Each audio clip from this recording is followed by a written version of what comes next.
Nowadays, the world has become a place where danger can be around you at all times, even in the most routine situations. Many people live their lives normally, but threats challenge their sense of security. Women, in particular, are at greater risk, especially when they are alone on deserted streets, in the stillness of the night. The silence of the early morning, which could be comforting, is often synonymous with fear and vulnerability. This video is a warning to all women who often have to go out alone at night and, therefore, must pay extra attention to where they are walking and take precautionary measures to protect themselves. It is not just a horror story to distract, it is a reflection on the world we live in, where modern predators still prowl and take advantage of solitude to commit acts of extreme cruelty. The case of the Yorkshire Ripper is a dark and real example of how a single person can spread terror and panic, turning a simple nighttime journey into a real battle for survival and terror. Peter Sutcliffe, the Yorkshire Ripper, was a British serial killer who committed a series of violent crimes against women in the north of England, mainly in Yorkshire, between 1975 and 1980. During this period, October 1975 to January 1981, the Ripper killed 13 women and left 7 survivors. Mainly in Yorkshire, and also in cities in the north of England, Sutcliffe attacked his victims at night, always in isolated places, killing them with a hammer and then stabbing them. The victims were always women, mostly prostitutes, and also students, workers, and housewives. The investigation was one of the largest in British history, culminating in the arrest of Sutcliffe on January 2, 1981, after being stopped by the police for driving without lights.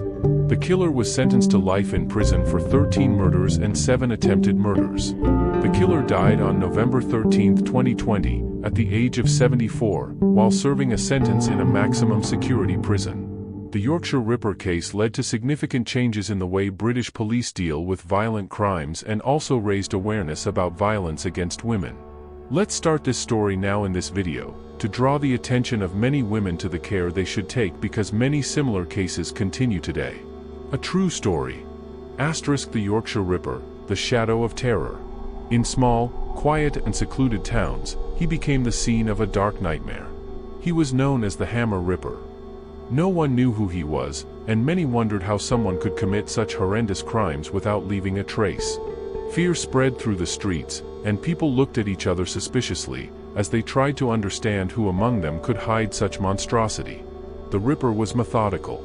He always waited for nightfall, among the shadows of desolate alleys and narrow lanes. His victims, all women, innocent and full of dreams, fell into his fatal traps.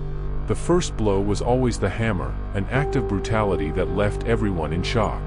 In a fraction of a second, he ended any resistance, and the scene that followed was of unprecedented cruelty. In the face of horror, each attack was meticulously planned, and after the initial blow, he always acted with a knife, with cold precision and violence. It was not only the act, but the intention that frightened the authorities and the inhabitants. There was an implacable rage in his gestures, an irrational force that transformed the crime scene into something so shocking that the police themselves had difficulty looking at the victims.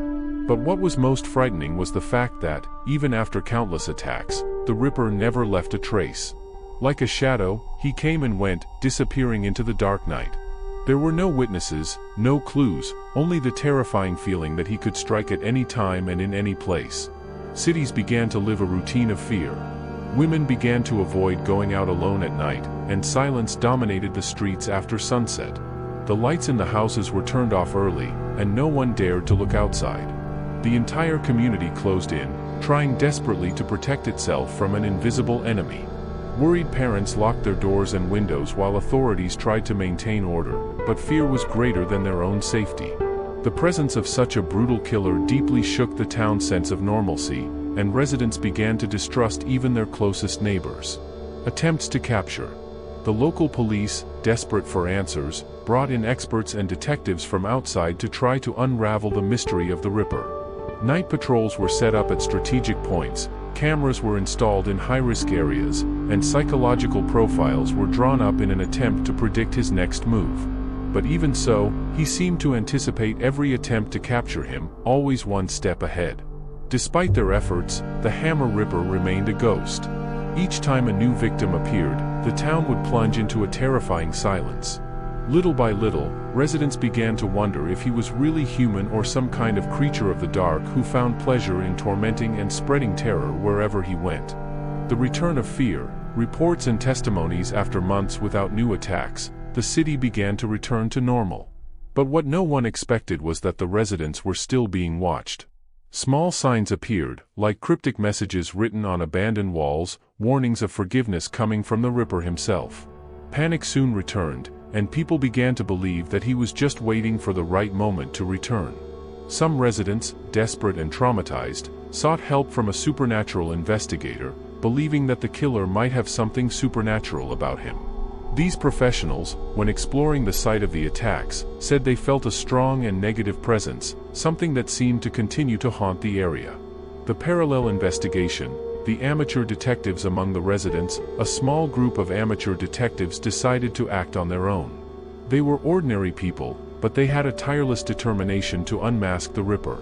Each member of this group had a personal reason for seeking justice, relatives of victims, traumatized friends, or people who had lost their peace forever.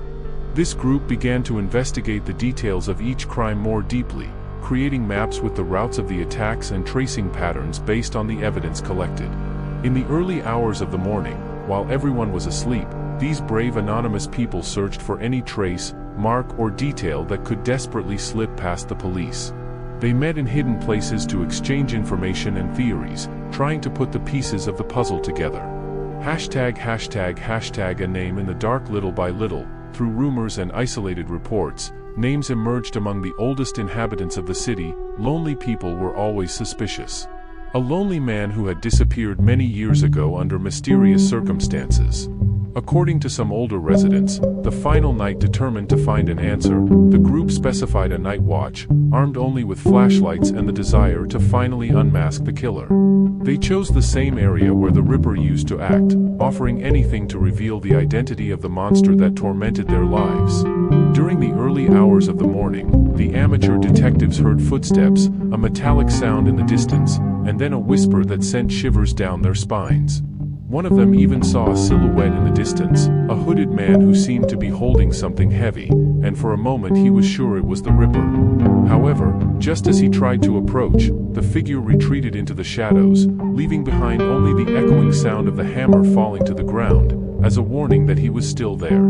After that night, the group never met again. Some left the city, others were found with their mental health shaken, and others disappeared without a trace.